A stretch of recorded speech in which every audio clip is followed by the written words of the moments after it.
If I thought there was a chance that the amount of fluoride we put into water was harmful to health, I would fight against it too. But I don't make decisions based on YouTube videos. 2 newer studies of pregnant women and their children, one in Mexico, where fluoride is added to salt, and the other one in Canada, where fluoride is added to water, also found that fluoride led to IQ deficits in children. As fluoride levels increased in pregnant women from 0.1 part per million to 1 part per million, the IQ scores of their children dropped by about 3 to 5 points. What about infants? As fluoride increased in infants, their IQ scores dropped further, especially in formula-fed babies. Infants who are fed formula made with fluoridated tap water ingest more fluoride than a breastfed infant. Breast milk contains very little fluoride. Some critics say that because our study was an observational study, we didn't dose pregnant women with fluoride like a drug study, it was inconclusive. But if we dismissed all observational studies, we'd have little evidence that water fluoridation prevents tooth decay. Really? Some critics say it's only one study, but that ignores over a dozen high-quality studies showing that fluoride is toxic to the developing brain. Some critics say it's of little consequence if a child loses 3 to 5 IQ points. Is it worth losing 3 to 5 IQ points to prevent one cavity? Let's look at the impact of reducing children's IQ scores by 5 points. Most of us have IQ scores that fall between 85 and 115 points. Only 2.5% of children have an IQ above 130, which is considered gifted. There are about 6 million children in this group. On the other end of the distribution, another 2.5% of children have an IQ below 70, which is considered challenged. A 5-point drop in IQ results in a 57% increase in the number of children that are challenged, from 6 million to 9.4 million. There is a corresponding decrease in the number of children that are gifted, from 6 million to 2.4 million. What's more, children are often exposed to many chemicals that impair brain development, like lead, air pollution, pesticides, and fluoride. The impact of 3 or 4 toxic chemicals adds up and greatly increases the number of children who are challenged. Social media statuses, self-published authors, non-peer-reviewed studies, or chiropractors posing as medical doctors peddling bunk science. Brenda Stodmeyer, a part-time Green Bay resident who works in Madison, is again the reason that it's being brought to Green Bay a 3rd time during my tenure. You'll remember that this issue was brought by Brenda before our elected officials in the city back in 2013 and 17, as Alderman Stoyer stated. Since then, the science has not changed. At trial, we called as witnesses EPA's actual in-house experts on fluoride, and we asked them for their assessment of the new data on fluoride, neurotoxicity. And Dr. Christina Thayer, who is currently the director of the Integrated Risk Information System, IRIS at EPA, she testified that, yes, fluoride damages the brain in animal studies, and the animal data supports the biological plausibility of fluoride causing neurotoxic effects in human beings. That was EPA's own scientist in this case. We also deposed Joyce Donahue, who is the chief scientist on fluoride at the Office of Water. You would agree that this study right here adds further reason why we need to do a reassessment of the fluoride safety standards in the United States. I think it's a reason for doing not just the United States, I think it's a reason for doing an update to the fluoride assessment. Everywhere. Well, for anybody who's interested in fluoride and the need for regulation of fluoride exposure. Right, and anyone interested in making sure that fluoride is safe for consumption. That people are not overexposed, yes. Right, okay. The fluoride standards today are all based on this notion that the most sensitive effect of fluoride exposure on human health is crippling bone damage and it's called severe dental fluorosis, which is this very extensive brown and black staining of the tooth enamel. That currently, those effects, crippling skeletal fluorosis and severe dental fluorosis, are currently considered by the federal government to be the most sensitive effects of fluoride exposure, meaning until you suffer one of those effects, you can't be harmed by fluoride exposure. Can't be harmed. And what Dr. Donahue admitted in this case is, actually, these new studies on fluoride in the brain warrant a whole reassessment of this entire paradigm that we have with fluoride. This notion that the bone and the teeth are the most sensitive parts of the body to fluoride exposure. And I think that's a really important admission. And I think it highlights that we are reaching a turning point in how we approach fluoride intake, fluoride exposure, how we safely use this chemical for whatever beneficial properties it might have. And you got the same kind of damning admissions from the CDC scientists, of course. Well, the CDC, the deposition of the CDC was very helpful for our case. It's correct to say that CDC does not have any data on the tolerable upper fluoride intake for neurotoxic effects for infants. Yes. Okay. And you see how the definition also includes toddlers. Mm-hmm. So CDC does not have any data on the tolerable upper fluoride intake for neurotoxic effects on toddlers. That's true. Okay.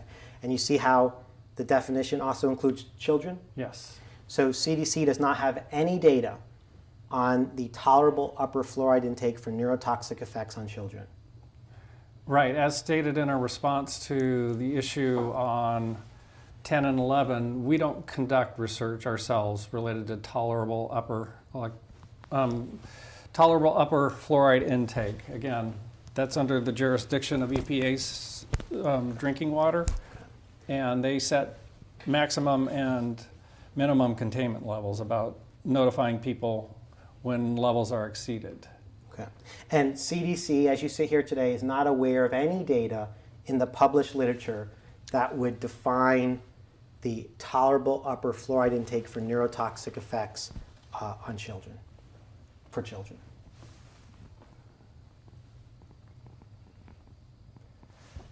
As a rep of CDC, to my knowledge, we don't have any knowledge about that. Okay. They admitted that they don't have any safety data on fluoridation and the brain, fluoridation and IQ, fluoridation and neurological health. They said EPA takes care of that. Well, EPA also didn't have any safety data on fluoridation in the brain in this case. In fact, one of the notable things in this case is I asked the EPA to identify every primary study that demonstrates or supports the neurological safety of prenatal fluoride exposure. EPA identified one study, but it was a study by Phyllis Mullenix from 1995, which actually shows that prenatal fluoride exposure is neurotoxic. And even EPA's experts in this case admitted that the Mullenix study shows neurotoxicity from fluoride exposure. So the one study that EPA identified to demonstrate the safety of prenatal exposure actually shows neurotoxic effects. So, but going back to the CDC deposition, the CDC representative admitted they have no safety data on neurological health for fluoride. And I asked the CDC rep about the NRC report. See, in 2006, the National National Research Council, which is a authoritative institution in this country for scientific research, 2006, the NRC published a landmark report on fluoride toxicity, about 500 pages.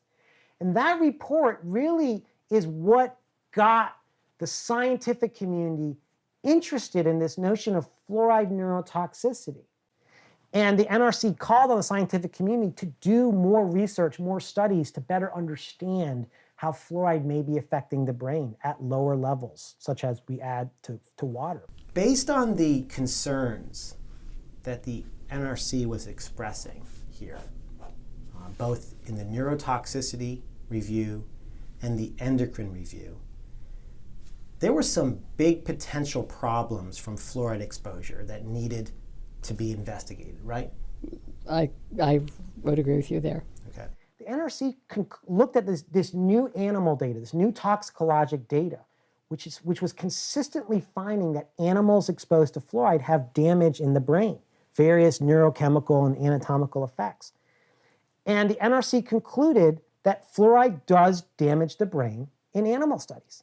And I asked a CDC representative about the NRC's findings. I walked through them. I read the various findings from the NRC that fluoride causes changes that are similar to the changes seen in humans with dementia.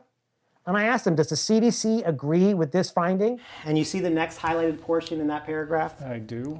It reads, the substantial enhancement of reactive microglia, the presence of stained intracellular neurofilaments, and the presence of IgM observed in rodents are related to signs of dementia in humans. The magnitude of the changes was large and consistent among the studies. Did I read that correctly? Yes. And CDC agrees with the NRC that this is a correct summary of the hazard. Correct. So CDC agrees with NRC that it is apparent that fluorides have the ability to interfere with the functions of the brain and the body by direct and indirect means. Yes, CDC in connection with the Intergovernmental Work Group. The CDC accepts all of the findings of the NRC that fluoride does damage the brain in animals. The CDC agrees with that, accepts those findings. I think, so we played that testimony at trial. So you got CDC, you got EPA. And the FDA. And then FDA. And then you had the two scientists who are superstar scientists, Bruce Lanphier, who I've worked with for many, many years, and Howard Hu. They're conducting the NIH, these huge multi-year longitudinal NIH studies that found profound neurological damage. Right, and Dr. Lanphier and Dr. Hu I have to, they were what are called non-retained experts. They weren't appearing on behalf of any party in this case, but to their credit, I think to their true credit as scientists, they said they felt a responsibility to explain to the court what their studies have found. They considered it a public service. And I have to say, I have immense respect for them for doing that. And what they explained to the court is they explained the extensive vetting that their methodology underwent when they applied for funding from the NIH. They explained for the court the extensive peer review that the study underwent, when the studies underwent when they submitted it to the scientific journals for publication. And these studies, there's been 2 studies now from the Dr. Who's birth cohort in Mexico City, and there's been 2 studies from the Canadian cohort that Dr. Lanphier has been working on. All 4 of these studies have found significant and large associations between early life fluoride exposure and adverse neurodevelopmental effects. They've really focused primarily on exposures during pregnancy, prenatal exposures.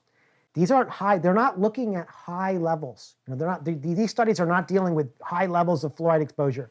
They're looking at the levels of exposure that pregnant women in the United States ingest every day if they live in fluoridated areas. So the focus of these NIH studies is on so-called optimal levels of fluoride that people ingest in fluoridated areas.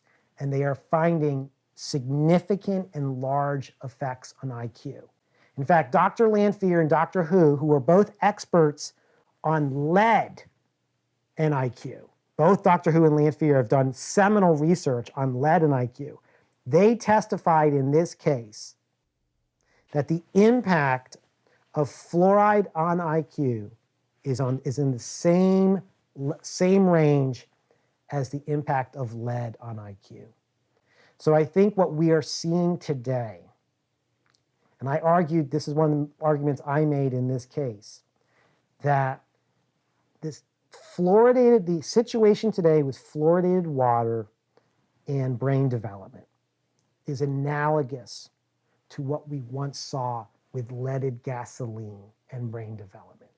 You have a situation where you have hundreds of millions of people being exposed every day to a neurotoxicant that is linked to reduced IQ, ADHD symptoms, and other neurodevelopmental harm.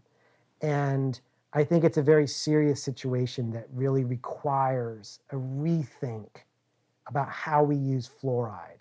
This isn't, we did not go into this case and didn't argue about banning all fluoride. It's about how do we use fluoride safely? And I think the writing on the wall today is You have to ban it. well, you have to ban it from the water supply, right? Take it out of the water. And for those people who want to use it for dental health purposes, they can get it from toothpaste and other individual products which they can spit out and not swallow.